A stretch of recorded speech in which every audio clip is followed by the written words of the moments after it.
Assalamualaikum warahmatullahi wabarakatuh.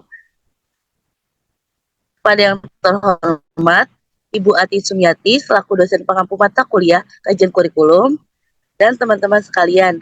Perkenalkan, nama saya Sarah Apreni Hasana selaku moderator dari kelompok 4 yang akan melaporkan hasil observasi kurikulum di SMKN 13 Jakarta.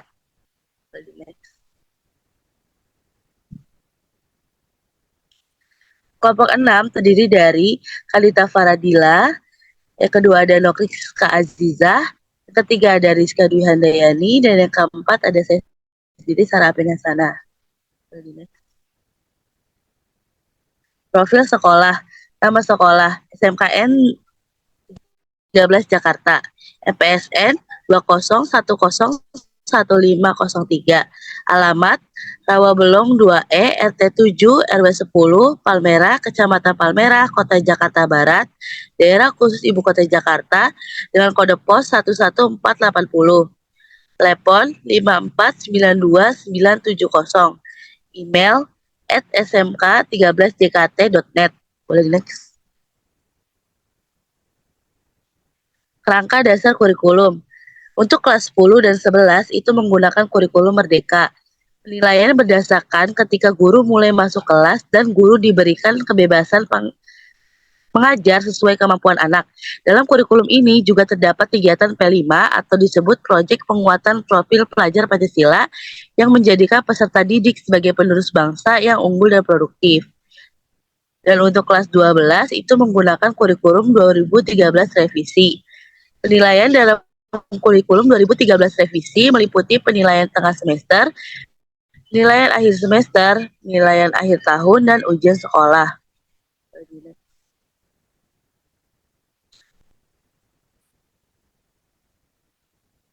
Selanjutnya adalah struktur kurikulum di SMKN 13 Jakarta.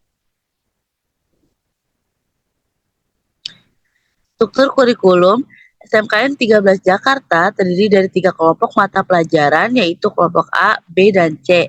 Untuk kelompok A itu berisi muatan nasional.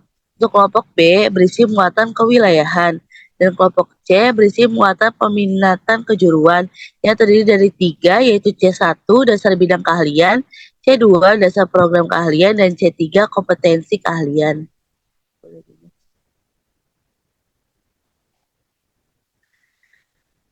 Ini adalah struktur kurikulum dari akuntansi dan lembaga keuangan. Akuntansi lembaga dan keuangan membekali peserta didik agar kompetensi dalam bidang akuntansi keuangan, akuntansi perusahaan jasa, dagang, manufaktur, dan akuntansi pemerintahan. Boleh di next. Selanjutnya adalah struktur dasar kurikulum dari otomatisasi dan tata kelola perkantoran atau OTKP yang berganti menjadi MPLB, yaitu manajemen perkantoran dan layanan bisnis. Kompetensi keahlian bisnis ini membekali peserta didik agar kompetensi dalam bidang bisnis retail dan daring meliputi penataan produk, administrasi transaksi, serta pemasaran. Boleh di next. Selanjutnya adalah bisnis daring dan pemasaran atau berganti jadi BRT atau disebut juga bisnis retail. Nah, ini tuh bisnis tentang penataan produk, administrasi gitu. Boleh di next. Selanjutnya adalah usaha perjalanan wisata atau UPW yang berganti menjadi usaha layanan wisata. Ini membekali peserta didik agar kompeten dan dalam bidang pemesanan atau perhitungan tarif tiket penerbangan, pemanduan wisata, perencanaan, dan pengelolaan wisata. Boleh di next. Selanjutnya adalah pemeranan atau yang berganti menjadi seni teater. Dalam dalam jurusan ini itu belajar tentang bagaimana mempraktekkan atau berakting di dunia teater. Boleh di next. Selanjutnya akan dilanjutkan oleh rekan saya. Baik, terima kasih Sarah. Selanjutnya yaitu mengenai alur tujuan pembelajaran yang ada di SMKN 13 Jakarta. Alur tujuan pembelajaran sendiri ini merupakan suatu rangkaian tujuan pembelajaran yang tersusun secara sistematis dan logis, yang dimana di dalamnya itu terdapat fase secara utuh dan sesuai dengan urutannya dari awal hingga akhir suatu fase. Nah, pada kurikulum Merdeka Belajar ini terdapat dua fase. Yang pertama yaitu fase E, yaitu untuk kelas 10, di mana pada fase ini mata pelajaran dijadikan satu yang terdiri dari dasar-dasar program keahlian akuntansi dan keuangan lembaga, tetapi di dalamnya juga memuat beberapa elemen yang dijadikan satu. Fase yang kedua yaitu fase F, yaitu untuk kelas 11 dan kelas 12. Tapi pada SMK yang 13 ini, fase F hanya diberlakukan untuk kelas 11, sedangkan untuk kelas 12 itu masih menggunakan kurikulum 2013 revisi. Selanjutnya mengenai praktik kerja lapangan atau PKL pada kurikulum 2013 ini dilaksanakan di kelas 11 yaitu pada semester 4. Selanjutnya yaitu pada kurikulum Merdeka, kegiatan praktik kerja lapangan itu dilaksanakan di kelas 12 atau pada semester 6. Selanjutnya terdapat beberapa komponen alur tujuan pembelajaran. Yang pertama ada capaian pembelajaran, yaitu kemampuan yang diperoleh melalui internalisasi pengetahuan, sikap, keterampilan, kompetensi, dan akumulasi pengalaman kerja. Lalu ada alur pembelajaran dan tujuan pembelajaran. Selanjutnya terdapat silabus. Silabus itu merupakan suatu perangkat rencana dan pengaturan pelaksanaan pembelajaran dan penilaian yang disusun secara sistematis, yang dimana di dalamnya itu memuat beberapa komponen yang saling berkaitan untuk mencapai penguasaan dari kompetensi dasar. Adapun mengenai komponen silabus sendiri itu ada identitas, standar kompetensi, kode standar kompetensi, kompetensi dasar, indikator, materi pembelajaran, kegiatan pembelajaran, penilaian, alokasi waktu, dan sumber belajar. Nah, berikut terdapat lampiran mengenai silabus dari SMK yang 13 Jakarta. Di sini itu untuk kompetensi keahlian akuntansi dan keuangan lembaga untuk kelas 11 di semester 3. Sebagai contoh, kompetensi dasar di sini yaitu yang pertama menerapkan program aplikasi komputer akuntansi dan keuangan lembaga. Nah, yang berikut terdapat lampiran untuk yang kelas 11 semester 4, di mana kompetensi dasar di sini itu menerapkan komputerisasi file data akuntansi untuk perusahaan dagang.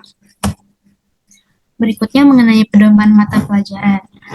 Nah, untuk kurikulum Merdeka Belajar ini berpedoman pada capaian pembelajaran dari masing-masing fase yang sudah dijelaskan di slide sebelumnya. Nah, untuk kurikulum 2013 ini berpedoman pada kompetensi dasar. Contoh dari kompetensi dasar itu bisa berupa proses bisnis di bidang akuntansi dan keuangan lembaga, perkembangan teknologi di industri dan dunia kerja, serta isu-isu global di bidang akuntansi dan keuangan lembaga. Materi selanjutnya akan dilanjutkan oleh rekan saya. Terima kasih. Baik, terima kasih Kanita. Untuk selanjutnya ada analisis SKL atau Standar Kompetensi Lulusan, KI atau Kompetensi Inti, dan KD atau Kompetensi Dasar pada kurikulum Merdeka. Nah, SKL atau Standar Kompetensi Lulusan pada kurikulum Merdeka difokuskan pada aspek perkembangan anak yang mencakup 1. Persiapan peserta didik menjadi anggota masyarakat yang beriman dan bertakwa pada Tuhan Yang Maha Esa, serta berakhlak mulia. Yang kedua, penanaman karakter yang sesuai dengan nilai-nilai Pancasila. Yang ketiga, keterampilan untuk meningkatkan kompetensi peserta didik agar dapat hidup mandiri dan mengikuti pendidikan lebih lanjut sesuai dengan kejuruannya. Nah, pada kurikulum Merdeka, kompetensi inti dan kompetensi dasar ini sekarang dinamakan sebagai capaian pembelajaran. Capaian pembelajaran pada SMK Negeri 13 Jakarta ini mengacu pada masing-masing program keahlian, yaitu pada fase E untuk kelas 10, siswa SMK akan dibekali dengan capaian pembelajaran dasar-dasar program keahlian. Nah, pada fase F atau untuk kelas 11 dan 12, barulah siswa akan memperoleh capaian pembelajaran dari materi inti. Boleh di next.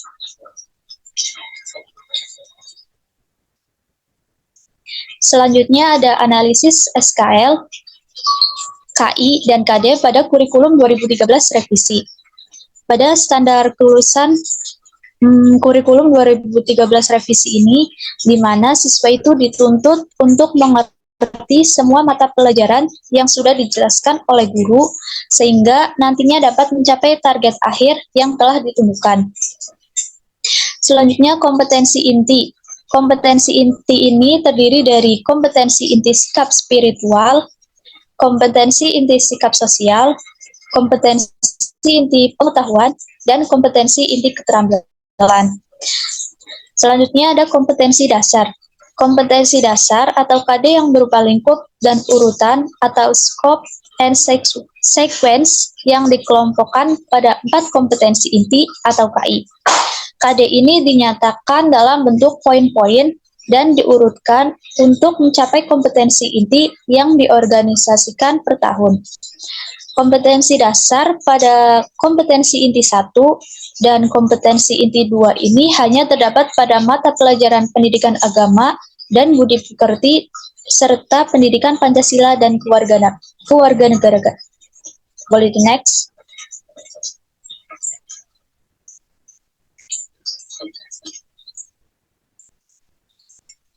Nah, selanjutnya materi akan dilanjutkan oleh rekan saya. Terima kasih. Baik, terima kasih Rizka atas kesempatannya. Selanjutnya ada beban belajar dan perminatan. Pada kurikulum 2013, beban belajar ditentukan Dinas Pendidikan dengan jumlah jam pelajaran 48 per minggu. Pada kurikulum Merdeka Belajar, sekolah dibebaskan dalam mengatur beban jam belajar atau diskusi dengan perindustrian. Satuan pendidikan dapat menambah beban belajar per minggu sesuai dengan kebutuhan belajar peserta didik dan atau juga kebutuhan akademik, sosial, budaya, dan faktor lain yang dianggap penting, namun yang diperhitungkan pemerintah maksimal 2 jam per minggu. Selanjutnya ada kegiatan ekstrakurikuler di luar jam pembelajaran dapat dilakukan selama 2 jam dalam 1 hari. Boleh di next.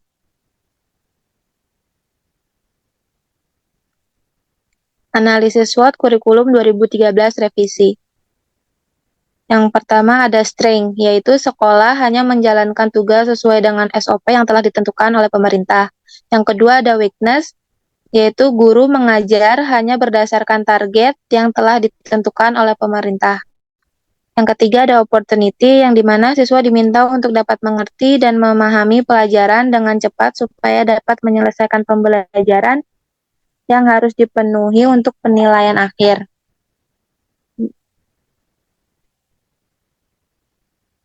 Terus selanjutnya juga ada fleksibilitas dalam pemilihan metode dan evidensi dalam pembelajaran sekolah, dan guru memiliki kebebasan untuk mengembangkan metode pembelajaran yang sesuai dengan karakteristik peserta didik mereka.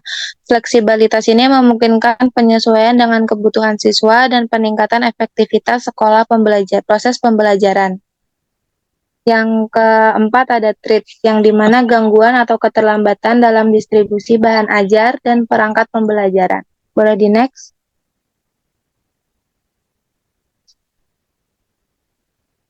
Selanjutnya ada analisis SWOT kurikulum Merdeka. Yang pertama ada strength, yaitu semua guru berperan aktif dalam menilai sikap siswa dan dapat memfasilitasi anak dengan baik.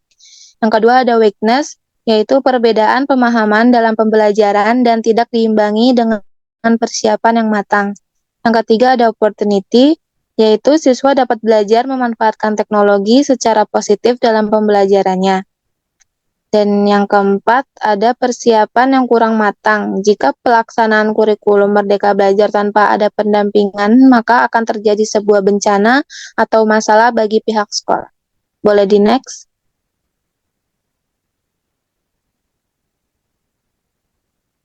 Nah, berikut adalah dokumentasi pada saat kami melakukan observasi di SMKN 13 Jakarta. Boleh di next. Baik, selanjutnya akan dilanjutkan oleh moderator. Baik, terima kasih Rizka. Sekian presentasi dari kelompok kami hari ini. Kurang lebihnya mohon maaf. Assalamualaikum warahmatullahi wabarakatuh.